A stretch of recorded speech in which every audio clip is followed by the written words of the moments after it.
జనవరి 13 నుండి ఫిబ్రవరి 26 వరకు జరిగే మహాకుంభమేళాకు సర్వం సిద్ధమైంది. మహాకుంభమేళాకు ఇప్పటికే అధికారులు పెద్ద ఎత్తున ఏర్పాట్లు చేశారు. మరోవైపు యూపీ సీఎం యోగి ఆదిత్యనాథ్ ప్రముఖులను ఆహ్వానించారు. రాష్ట్రపతి ద్రౌపది ముర్ము, మాజీ రాష్ట్రపతి రామ్నాథ్ కోవింద్, బీజేపీ జాతీయ అధ్యక్షుడు జేపీ నడ్డా, హోంమంత్రి అమిత్ షా, రక్షణ శాఖ మంత్రి రాజ్నాథ్ సింగ్, మిజోరం గవర్నర్ జనరల్ వీకే సింగ్ ను స్వయంగా వెళ్లి ఆహ్వానించారు. మహాకుంభ్ 2025 లోగో, కలష్, ఈవెంట్ గురించి సాహిత్యం, న్యూ ఇయర్ డెస్క్ క్యాలెండర్ డైరీలను అందించారు.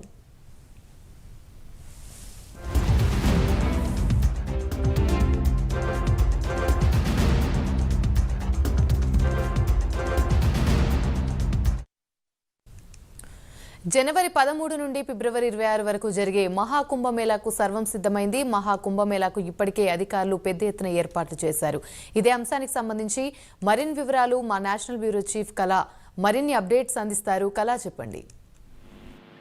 యామిని, దాదాపు మహాకుంభమేళా గురించి ప్రత్యేకమైనటువంటి ఏర్పాట్లు చేస్తుంది యూపీ ప్రభుత్వము. అయితే దీనికి తగ్గట్టుగానే ముఖ్యంగా శనివారము ఉత్తరప్రదేశ్ సీఎం యోగి ఆదిత్యనాథ్ ఢిల్లీకి రావడము, దాదాపు 2 రోజుల నుంచి కూడా ఇక్కడ ఉన్నటువంటి అటు రాష్ట్రపతి కానీ తర్వాత ముఖ్యమైనటువంటి నేతలందరికీ కూడా స్వయంగా ఆహ్వాన పత్రికలు అందించి వారికి ఇన్వైట్ చేసేటటువంటి కార్యక్రమం మొదలైందని చెప్పవచ్చు. దాదాపు ఇప్పటికే 2 నెలల నుంచి కూడా ఉత్తరప్రదేశ్ కి సంబంధించినటువంటి అధికారులు దీనికి సంబంధించినటువంటి ఏర్పాట్లు చేస్తున్నారు ఒకవైపు.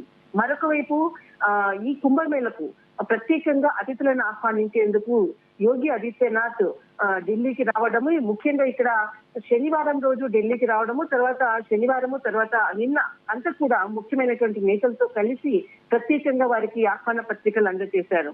దీనిలో ముఖ్యంగా రాష్ట్రపతి ద్రౌపది ముర్ముకు ప్రత్యేకంగా ఆహ్వాన పత్రిక అందించారు. అయితే ముఖ్యంగా ఏదైతే కుంభమేళా ఉందో దానికి జరుగుతున్నటువంటి ఏర్పాట్ల గురించి ప్రత్యేకంగా సమావేశం అయ్యారు. అరగంట పాటు ఈ సమావేశం జరిగింది. ఈ సమావేశానికి ప్రత్యేకంగా రావాల్సిందిగా ఒక ఆహ్వాన పత్రికతో పాటు కుంభమేళకు సంబంధించినటువంటి చరిత్రకు, అంటే ఏదైతే సంస్కృతి సంప్రదాయాలకు సంబంధించినటువంటి ఒక ప్రత్యేకమైనటువంటి పుస్తకాన్ని ఇవ్వడము, తర్వాత ఒక కలశము, ప్రత్యేకంగా కలశం అన్నది ఒక హిందూ సాంప్రదాయానికి సంబంధించినది, దీనికి అనుగుణంగానే ఒక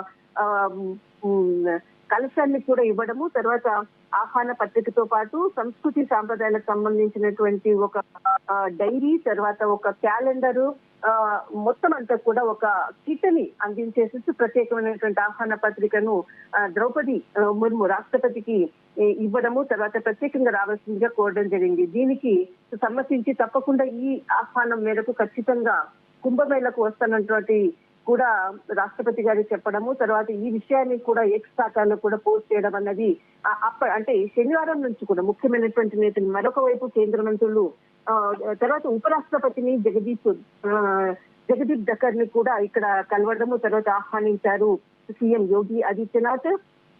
తర్వాత మనకు ముఖ్యంగా అంటే కేంద్ర హోంశాఖ మంత్రి అమిత్ షా గారితో కూడా సమావేశమయ్యారు. ప్రత్యేకంగా రావాల్సిందిగా కూడా ప్రత్యేకంగా ఆహ్వాన పత్రిక ఇవ్వడము, తర్వాత రాజ్నాథ్ సింగ్ చాలా మంది కేంద్ర మంత్రులను ప్రత్యేకంగా వచ్చి ఇక్కడికి ఆహ్వానించినటువంటి సందర్భం నిన్న. దీనికి కొరకు అంటే సమావేశమైన తర్వాత ప్రతి ఒక్కరిని కూడా పేరున పిలిచి వారికి సంబంధించినటువంటి ఫోటోలను ఎక్స్ ఖాతాలో పోస్ట్ చేయడం అంతా కూడా నిన్నంతా జరిగింది.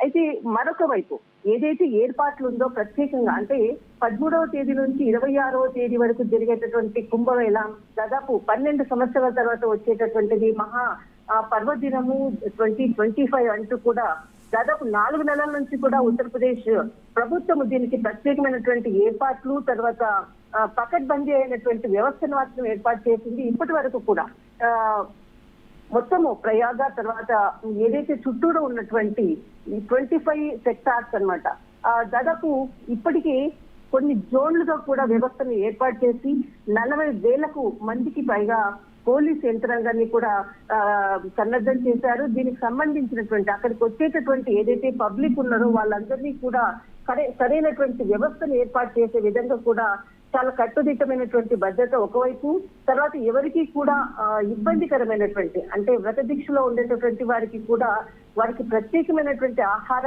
సదుపాయాలను కూడా ఏర్పాటు చేసే విధంగా కొన్ని ఆర్గనైజేషన్స్ అంటే ఓం నమ శివాయ అన్నటువంటి ఆర్గనైజేషన్స్ ఎక్కడ కుంభమేళ జరిగినా ఆ కుంభమేళకు వచ్చేసేసి అక్కడికి వచ్చేటటువంటి భక్తులకు సేవలు అందించేటటువంటి కొన్ని దేశంలో కొన్ని ఆర్గనైజేషన్స్ ఉన్నాయి. వారందరినీ కూడా ఆహ్వానించి దానికి తగ్గట్టుగానే ఏర్పాట్లు చేసే విధంగా ప్రభుత్వం వారితో చర్చలు జరిపి అన్ని సదుపాయాలను ఏర్పాటు చేసే విధంగా మాత్రము ప్రయత్నాలు ప్రారంభించింది. ఎందుకంటే ఇంకా ఇప్పుడు దాదాపు ఒక 12 రోజులు మాత్రమే మిగిలి ఉంది. ఈ 12 రోజుల్లోనే పూర్తిగా ఎక్కడా కూడా ఇబ్బందులు రాకుండా ముఖ్యంగా సెక్యూరిటీ వ్యవస్థ ఇంపార్టెంట్. దాదాపు కొన్ని కోట్ల మంది దాదాపు ఇప్పుడు వరకు అందుతున్న సమాచారం ప్రకారంగా దాదాపు 50 కోట్ల మంది ప్రజలు ఈ కుంభమేళకు వచ్చేటటువంటి అవకాశం ఉందన్నది ప్రభుత్వం ఇప్పటికీ ఒక అంచనాకు వచ్చింది. దీనికి తగ్గట్టుగానే కొన్ని కోట్ల మందికి సదుపాయాలు ఎక్కడా కూడా ఇబ్బంది కలగకుండా ఆ వ్యవస్థను మాత్రం ఏర్పాటు చేసే విధంగా ప్రభుత్వము అన్ని చర్యలు తీసుకుంటుంది ఒకవైపు. అయితే మరి ఇక్కడ యోగి ఆదిత్యనాథ్ కి సంబంధించినటువంటి కొంతమంది ముఖ్య అతిథులను స్వయంగా సీఎం ఢిల్లీకి 2 రోజుల నుంచి అంటే గత 2 రోజుల క్రితమే మాజీ ప్రధాని మన్మోహన్ సింగ్ మరణించడము, తర్వాత దానికి అందరూ కూడా కొంత బిజీ ఉండడంతో నిన్న అంటే శనివారం ఈ రోజు అంటే ఆదివారం రోజు 2 రోజులు ఢిల్లీలోనే ఉండి ముఖ్యమైనటువంటి నేతలను స్వయంగా ఆహ్వానించారు.